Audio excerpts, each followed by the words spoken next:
India is reshaping its fuel mix to strengthen its energy security by new rules coming into practice from April 1, 2026. Hello students, welcome to Drishti IAS. My name is Saloni Nandkyoliar, and in this session let us talk about these new rules that the government has mandated when it comes to ethanol-blended petrol. Let's talk about this in detail, but before we do that, you know that the Holy Sale is live and will be so till 28th of February 2026, and this is your golden opportunity to spark up your UPSC preparation journey, because here you're going to get up to 50% off on all our online courses, pen drive courses and test series, and a 25% off on books, DLP and magazines. So this is a great opportunity. Please do not miss out. For any more information, you can call us at 87501 and you can also download the Drishti Learning app. Now let's talk about the directions. So the directions that come in from the Government of India are that from 1st April 2026, all the petrol sold in India must be E20 petrol, 1. And second, it must have a minimum Research Octane Number of 95. So there are two things that have been mandated. First is the selling of E20 petrol, and second is the RON of 95. So let's break down both the things in detail over here. Let's talk about E20 petrol first. What is E20 petrol?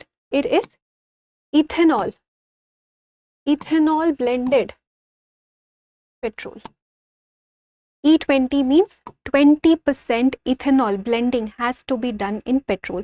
E20 petrol. So ethanol blending petrol has to be there. It is mandated now. Now what earlier used to happen, like was E20 petrol not available till now? No, that's not the case. Even right now, it was available at most of the petrol pumps because we have already achieved our target of E20 blending. The original target was by 2030 that we had to achieve E20 blending by 2030, but we achieved it last year itself. Like most of the petrol pumps, even now they had E20 petrol, but it was not officially mandated by the Government of India. Right now it has been mandated, which means that all the petrol pumps across the country will be selling E20 petrol, at least E20 petrol. However, certain exemptions could be made by the central government if need be, but right now this is the directive. So first is about the E20 petrol, and second talks about an RON of 95. What do you understand by Research Octane Number? So a high RON will basically guarantee how stable the fuel is. Now what happens when the fuel is heated? If it is heated too quickly, too prematurely, or unevenly, then there is a knocking sound, and that knocking sound is not good for the engine. So when we have a high RON, it guarantees that the fuel is stable enough to resist that knocking. So it tells us about the stability of the fuel and engine. And ethanol by default, it has a high RON of approximately 108. So when we blend it with petrol, it is going to increase the stability, the efficiency of our fuel. Now, why is this blending so important? You know that ethanol is a biofuel. Why did we have this target in the first place? Because ethanol is a biofuel, and right now we are heavily dependent on crude oil imports. So much so that approximately 85 to 90% of our crude oil demand is met by imports. So we need ethanol blending because A, it is a biofuel, and we have these different generations of ethanol basically, like 1G, 2G, 3G, etc. based on the source of producing that ethanol, because I told you it's a biofuel, so it will be produced from something. So based on the source, we have these different generations, food sources, non-food sources, etc. But right now, majority of the ethanol that is being produced is from sources like maize, sugarcane, and grains. So we are producing ethanol from these sources at the moment, and we have already achieved the E20 blending target. Right now the government has only mandated it, officially mandated it, and it is going to be applicable across all petrol pumps in the country with certain exemptions if need be.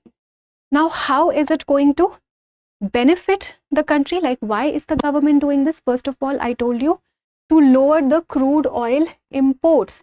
This is going to save us a lot of money. It is a step towards our energy security, ensuring our energy security so that we are not heavily reliant only on imports. That is why we are doing this ethanol blending in our petrol.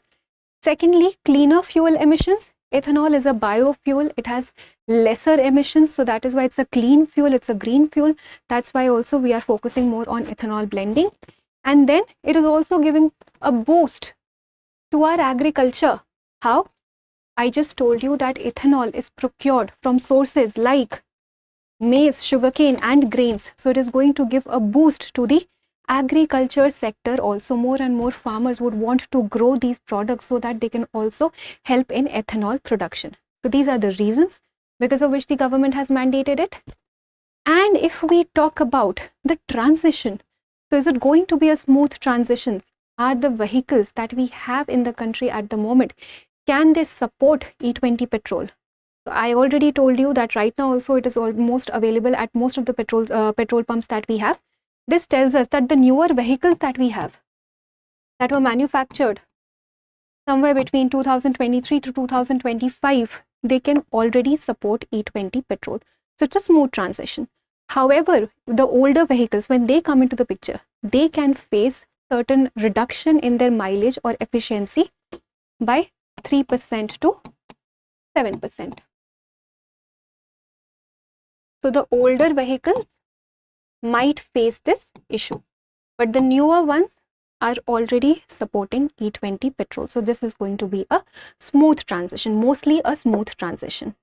However, if we talk about the concerns, it all sounds really good. It is absolutely needed, essential. However, there can also be certain concerns. In the long run, this can raise a concern to our food security. Because what can happen here? Farmers are going to be more focused on growing maize, sugarcane and things of that sort, and they might digress from growing pulses, oil seeds, cereals, etc. because they are getting these policies that the government has. It is also promoting, it is encouraging farmers to grow all those products which are going to help us in biofuel generation. So in the long run, if this is not monitored properly, if everything is not done in a balanced way, this can lead to food security concerns in the long run. However, that is not the case right now. Things are under control, but this is just one of the few concerns that can come into the picture if things are not monitored appropriately. But that was all for this discussion. I hope you enjoyed everything that we discussed over here. Now we'll look at a practice question for prelims. And before we do that, there is the Studio GS Foundation live online course. You know that this is an exciting opportunity for you to complete your UPSC preparation of both prelims and mains at a very affordable price, because right now we have the Holi sale and this course is going to be available to you at a very, very affordable price because of the Holi sale. But if you want to avail a further discount on this already discounted course, then you just have to apply this coupon code SALONI, all in capital letters only, and you will be able to get the maximum benefit for yourself. So don't wait.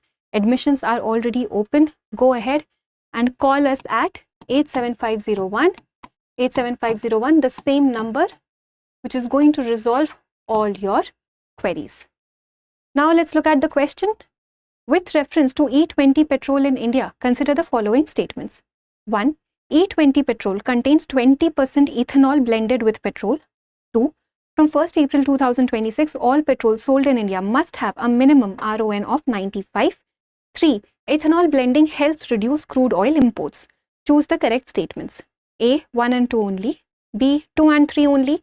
C. 1 and 3 only, or D. 1, 2 and 3. Please attempt this question and provide your answers in the comment section. Thank you for watching.